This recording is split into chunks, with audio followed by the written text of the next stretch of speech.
kita bisa mengenal atau mengetahui berbagai gerakan berjalan ya. Contohnya di sini ada berjalan ke samping kanan ya. Jadi berjalannya ke samping kanan. Kemudian ada juga berjalan ke samping kiri ya. Nah, kira-kira anak-anak bisa tidak? Ayo jawab di kolom komentar. Baik. Lalu selain berjalan ke sampingnya, ke samping kanan kiri, ada juga berjalan ke depan ya. Bisa anak-anak lihat di sini. Nah, ini. Nah, tentu anak-anak di sini pasti sering dan suka jalan-jalan ya. Ya, bagus sekali anak-anak. Nah, berikutnya, setelah berjalan ke depan, ada juga berjalan ke belakang. Nah, untuk gerakan berjalan ke belakang ini, tentu arahnya adalah mundur atau ke arah belakang ya. Baik. Lalu, setelah berjalan, anak-anak, kita juga mengenal berlari ke depan anak-anak. Baik. Nah, selain berlari ke depan, kita juga bisa berlari ke belakang anak-anak ya, jadi larinya mundur ke belakang gini. Nah, berikutnya ada berlari ke samping juga anak-anak, yakni ke samping kiri dan kanan. Dimulai contohnya di sini berlari ke samping kiri. Nah, begitu ya. Kemudian ada juga berlari ke samping kanan. Nah, contohnya seperti itu anak-anak. Bisa ya anak-anak? Bagus sekali. Sekarang kita coba untuk gerakan gabungan atau variasi dan kombinasi untuk gerakan lari. Nah, di sini anak-anak coba lakukan gerakan berlari berkelok-kelok. Nah, contohnya di sini ya, lari berbelok-belok arahnya ya, ke kanan, ke kiri, ke depan ya. Begitu. Bisa anak-anak? Baik, nah nanti anak-anak bisa mencobanya di halaman rumah ya. Nah, anak-anak bisa menggunakan halaman rumah, bisa berkeliling rumah ya. Intinya mencoba berlari, berbelok-belok ya, ataupun ke depan, ke belakang seperti yang Pak Guru sampaikan tadi. Lalu ada juga berlari di lingkaran. Nah, anak-anak, tentu kalau anak-anak berlari juga bisa loh ya, berlari berputar atau membentuk sebuah lingkaran seperti yang anak-anak lakukan seperti di sini ya. Begitu. Yang kedua, mengayun tangan. Badan ditegakkan, tangan direntangkan, dan pandangan lurus ke depan. Kaki dibuka selebar bahu.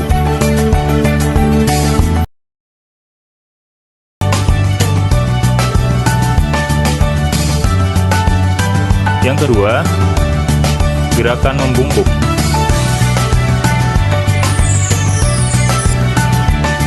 Kaki dibuka selangkah, lutut lurus, tangan lurus ke atas, badan dibungkukkan, punggung rata dengan kepala, kedua tangan diayunkan ke bawah, ujung jari dan telapak tangan hampir menyentuh tanah.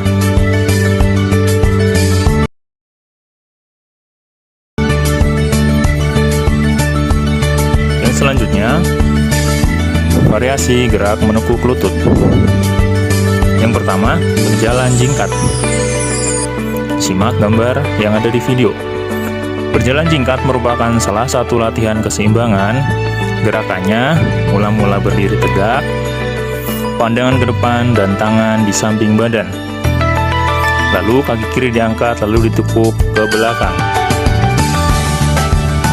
Yang selanjutnya, berjalan dengan lutut. Lakukan berjalan dengan lutut di lapangan yang bersih dan halus atau rata. Hal itu untuk menjaga agar lututmu atau lutut kita terhindar dari cedera. Selanjutnya, menirukan atau meniru katak meloncat. Gerakan ini menirukan katak yang melompat. Katak melompat dengan dua kaki dan dua tangan secara bersama-sama. Lakukan gerakan tersebut secara berulang-ulang. Nah, sebelum kita masuk gerak kombinasinya, kita akan belajar dulu atau kita akan melihat dulu bagaimana cara melempar. Di sini Pak Bagus sudah perlihatkan 3 gambar, 3 urutan gambar ketika kita akan melempar. Yang pertama, posisi bolanya kita pegang pada telapak tangan, ya, itu di gambar paling kiri. Kemudian di gambar yang paling tengah itu bola kita angkat sampai setinggi telinga kita atau di samping telinga kita dengan posisi siku itu ditekuk ya. Dan kemudian gerakan yang berikutnya bola dilemparkan ya, diarahkan ke depan seperti pada gambar yang paling kanan. Seperti itu dengan posisi tangan dari menekuk kemudian lurus. Ini adalah sedikit contoh gerak dasar melempar. Nah, keterangannya seperti pada bagian bawah ini. Ini adalah gerak dasar melempar. Yang pertama, anak-anak silakan lihat itu. Jadi ketika kita menangkap bola, posisi telapak tangan kita harus dalam keadaan terbuka ya. Jadi ketika kita akan menangkap bola ataupun benda yang lain, itu telapak tangan harus terbuka. Soalnya kalau telapak tangan kita tertutup ataupun mengepal, nanti kita akan kehilangan bola atau bolanya jatuh ya, karena kita tidak bisa memegangnya seperti itu. Kemudian menangkap bola juga dapat kita lakukan dengan satu ataupun dua tangan, tergantung jenis bolanya dan besar kecilnya bola. Kalau bolanya kecil bisa kita menggunakan satu tangan, dan jika bolanya besar kita bisa menggunakan dua tangan. Ini adalah cara ataupun sedikit tips dari gerak dasar melempar dan gerak dasar menangkap bola. Seperti itu.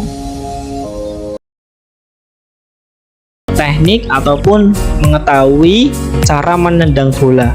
Jadi menendang bola dalam permainan bola maupun permainan futsal itu dibagi menjadi beberapa. Yang pertama, menendang bola dengan punggung kaki. Contohnya seperti apa? Nah, seperti itu ya. Jadi kita menendang dengan kaki bagian atas ataupun kura-kura kaki. Kemudian yang kedua, menendang bola dengan kaki bagian luar. Contohnya seperti apa? Nah, seperti itu. Ada anak panahnya yang menunjukkan sisi bagian luar kaki kita. Jadi perkenaan bolanya di situ. Ya. Kemudian yang berikutnya menendang bola dengan kaki bagian dalam. Contohnya seperti apa? Nah, seperti itu.